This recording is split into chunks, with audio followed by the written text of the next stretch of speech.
Bom dia, segundo ano. Tudo bem com vocês? Como que vocês estão?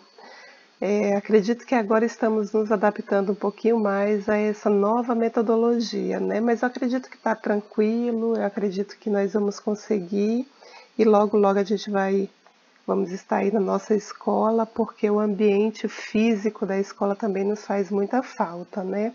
Mas tudo bem, por enquanto a gente vai continuar aqui e eu vou pedir para vocês abrirem a apostila de vocês aí na página 27, onde nós vamos continuar falando de economia mundial. Só que agora a gente vai para a parte 3 da economia mundial, tá? Onde a gente vai entender todo esse processo também da criação dos organismos internacionais. Na aula passada nós vimos ali aquela divisão entre aquele período entre Primeira Guerra Mundial, Segunda Guerra Mundial, como que os espaços eles foram se configurando e se reconfigurando e moldando ali uma nova economia. Porém, agora a gente vai falar do espaço geográfico na atualidade. Acaba sendo o resultado também da revolução tecnológica, principalmente na área da informática. E essa revolução, na verdade, ela teve início ali já na década de 70 e acabou sendo promovida para atender os interesses econômicos das grandes transnacionais. Hoje nós temos acesso, é muito fácil a informática, a internet, porém o principal objetivo não era atender o cidadão comum, na verdade era atender as grandes corporações internacionais, tá?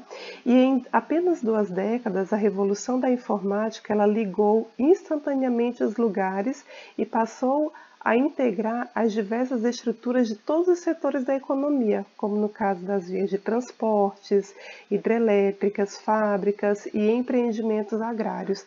Isso foi nada mais, nada menos do que o processo de globalização, que foi exatamente a interligação de todos esses setores, o encurtamento das distâncias.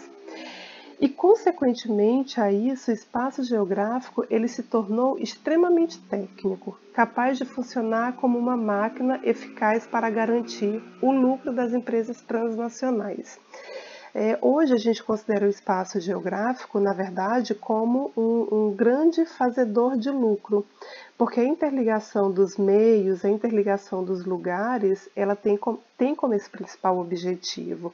Porém, o objetivo de interligar em busca do lucro acabou gerando uma série de consequências, né? Que foi a miscigenação cultural, o que a gente está vivendo hoje, essa pandemia. A pandemia ela só foi possível, essa pandemia ela só foi possível e que inclusive se alastrou de uma maneira muito rápida por conta do processo de globalização, por conta da evolução dos meios de transportes, tá?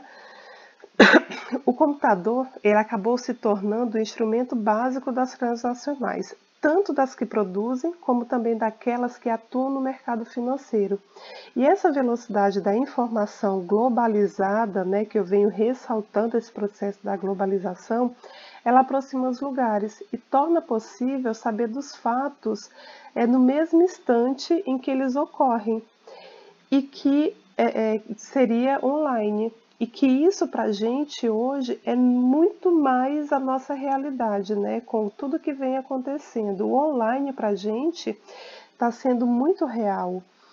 Inclusive hoje, né, nas redes sociais, a quantidade de eventos que a gente vem assistindo de maneira online. Porém, o objetivo não era esse, o objetivo era simplesmente favorecer as grandes transnacionais. E o computador, não só o computador, mas também a internet, permite uma resposta muito rápida às mudanças econômicas, políticas e também às mudanças sociais. Novamente, eu vou trazer para o que nós estamos vivendo. Hoje estamos vivendo uma questão social totalmente diferente de tudo que já aconteceu para a gente, não é isso?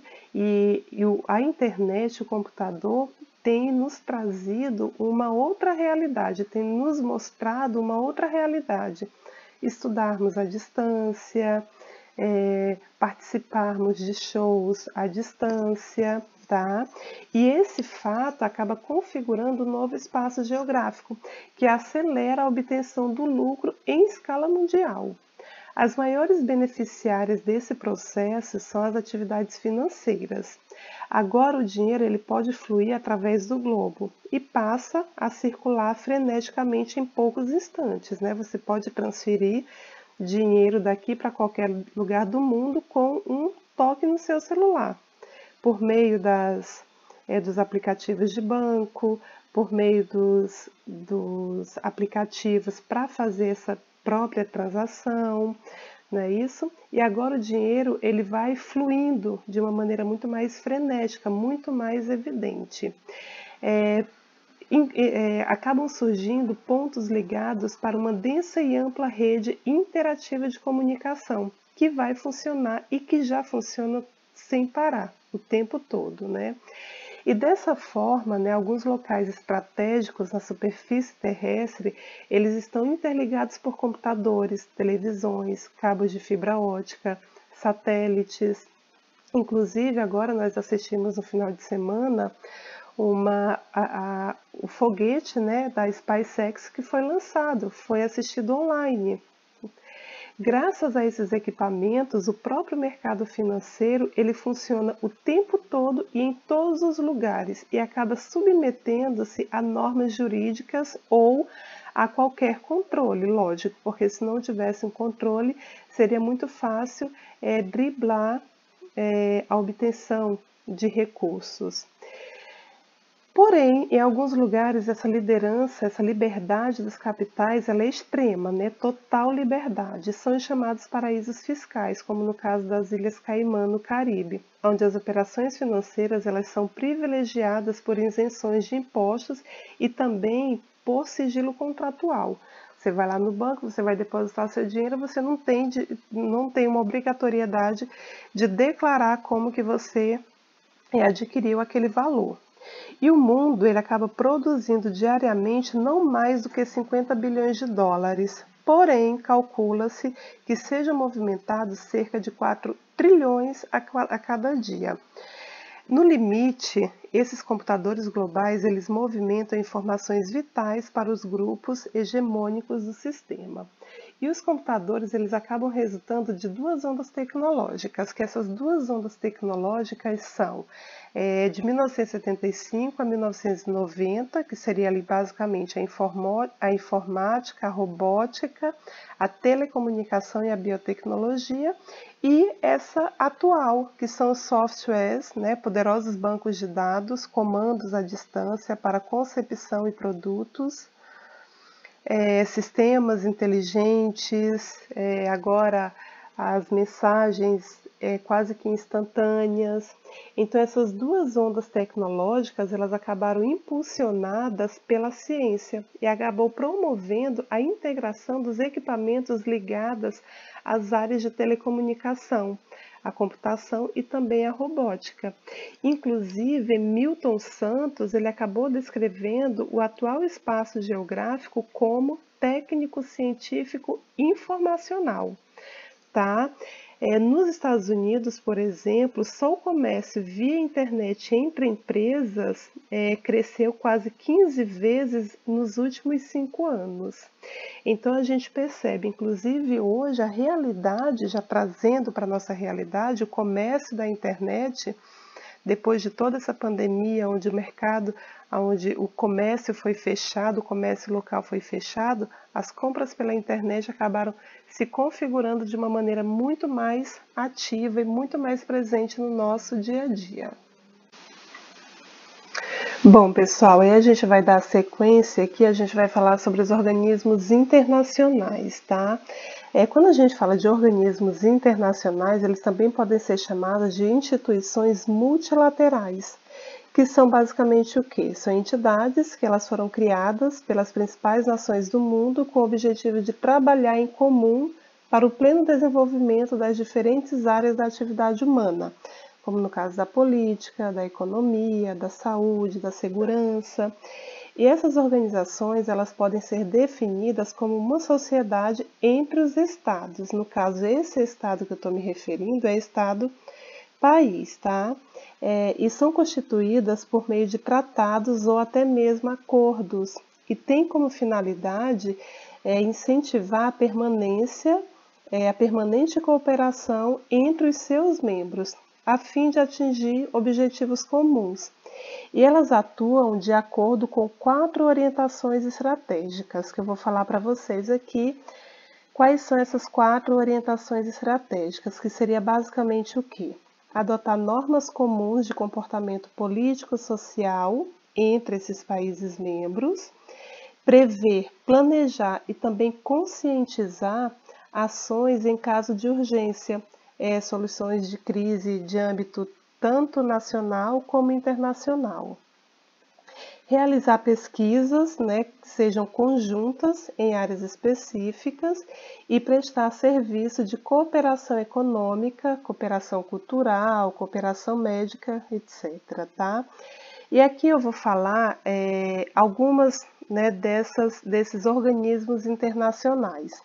A ONU é uma organização internacional, tá? A Organização das Nações Unidas é um organismo internacional que foi criado ali pelos países vencedores da Segunda Guerra e tem como principal objetivo manter a paz e a segurança internacional.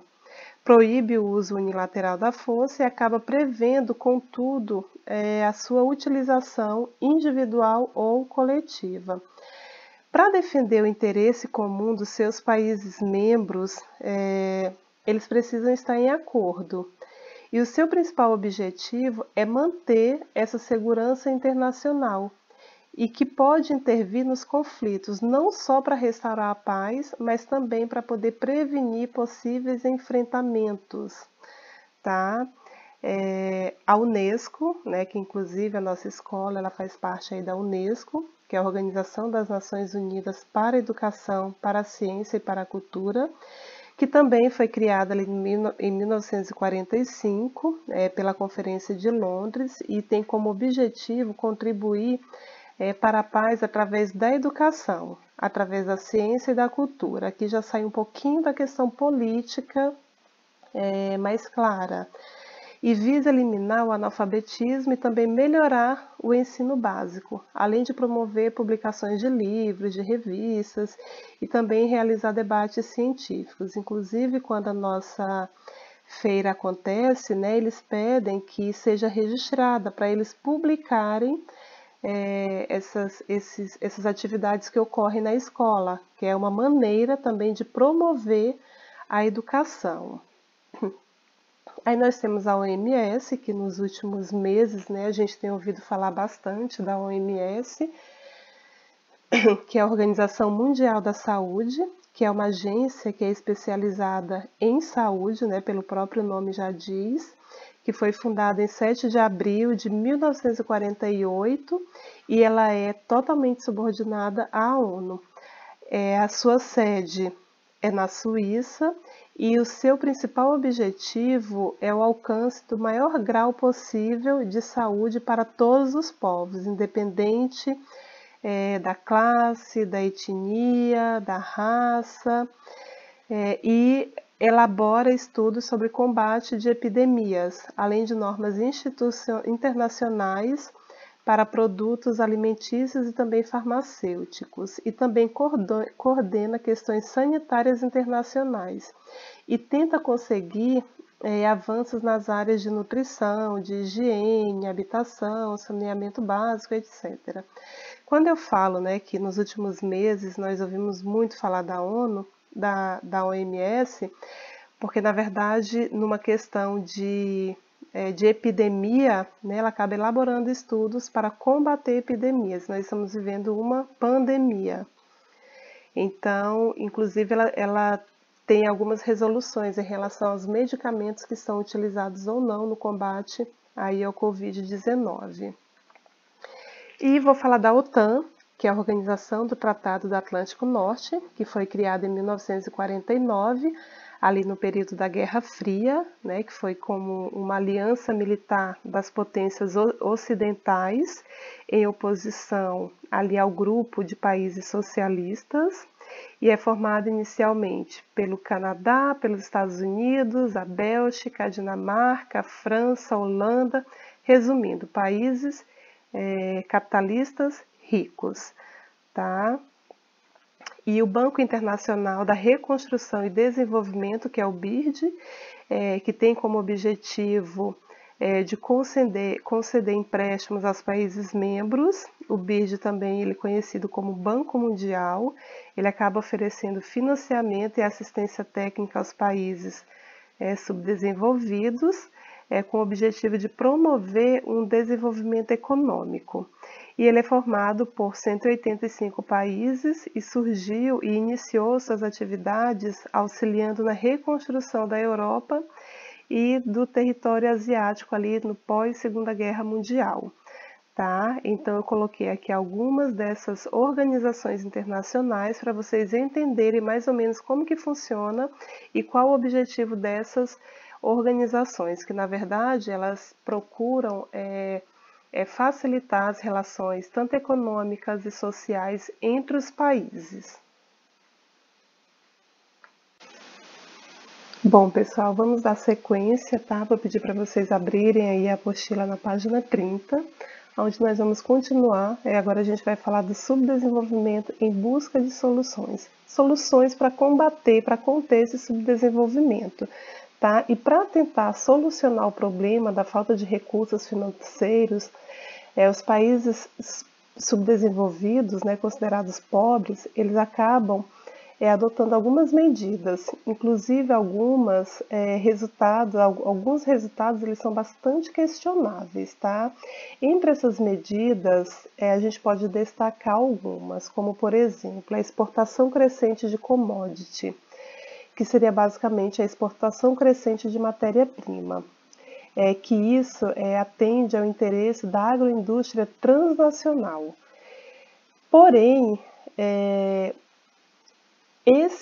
essa ação ela pode acarretar consequências muito negativas, como por exemplo, na verdade os dados eles podem parecer positivos, porém, de maneira geral, são bastante negativas, tá? Como no caso da deterioração dos termos de troca. As matérias-primas exportadas pelos países mais pobres, elas valem cada vez menos em comparação aos produtos de alta tecnologia, que são importados, né, que na verdade os países pobres compram do mundo desenvolvido.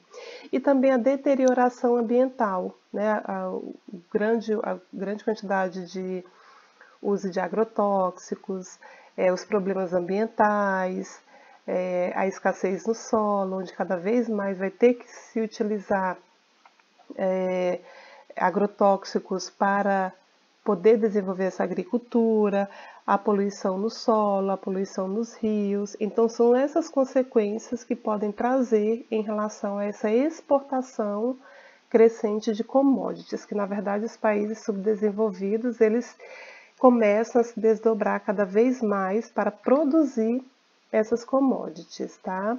Aí continuando as medidas tomadas para esses países subdesenvolvidos atingirem um grau de desenvolvimento, vem também, aqui acompanhem comigo, os empréstimos dos organismos internacionais, como no FMI e o Banco Mundial, e a atração de investimentos estrangeiros, né, como a Zona Franca de Manaus, né, onde o governo ele acabou trazendo uma grande quantidade de transnacionais para se instalarem ali. Porém, o governo ele acabou dando uma série de incentivos a essas multinacionais.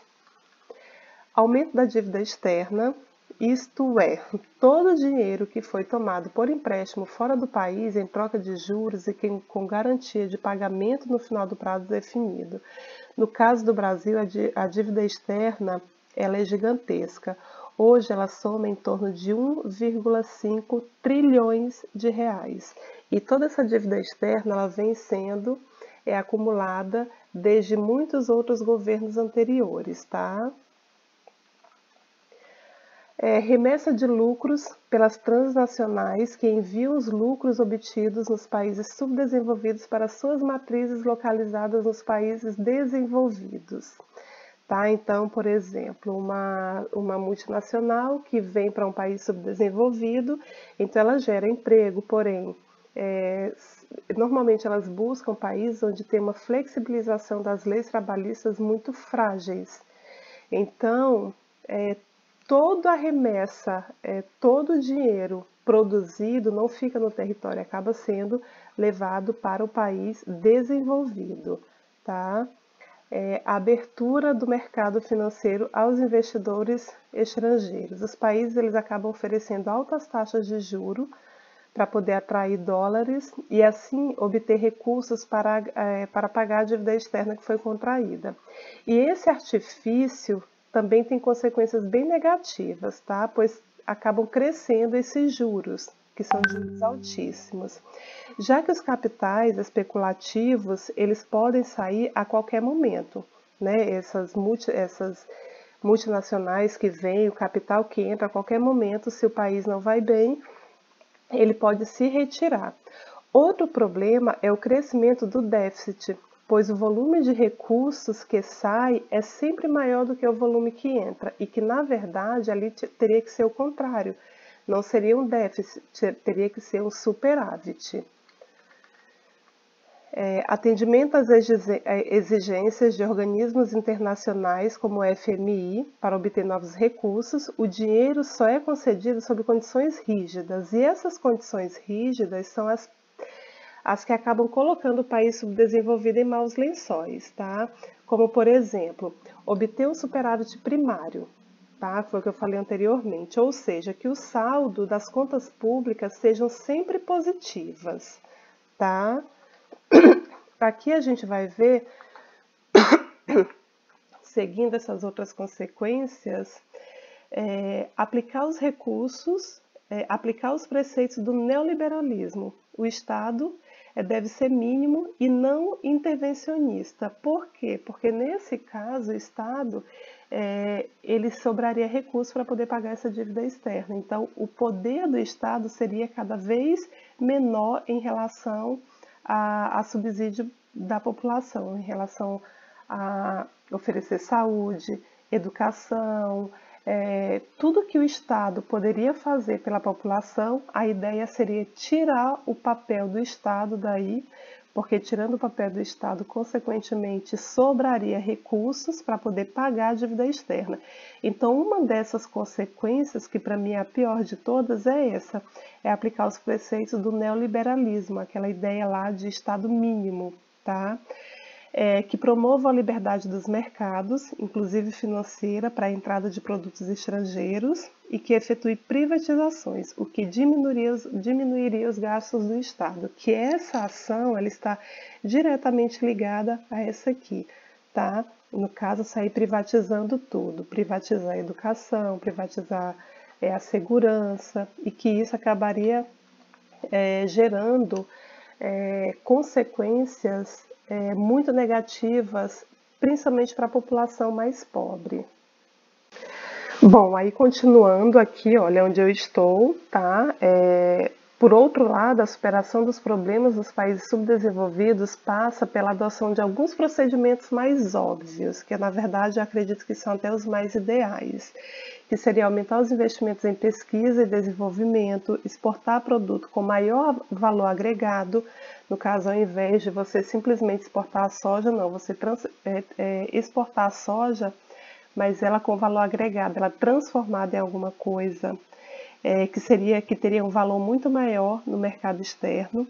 Erradicar o analfabetismo e oferecer uma educação que seja compatível com o maior patamar tecnológico, que na verdade são essas as medidas que os países desenvolvidos eles fazem, tá?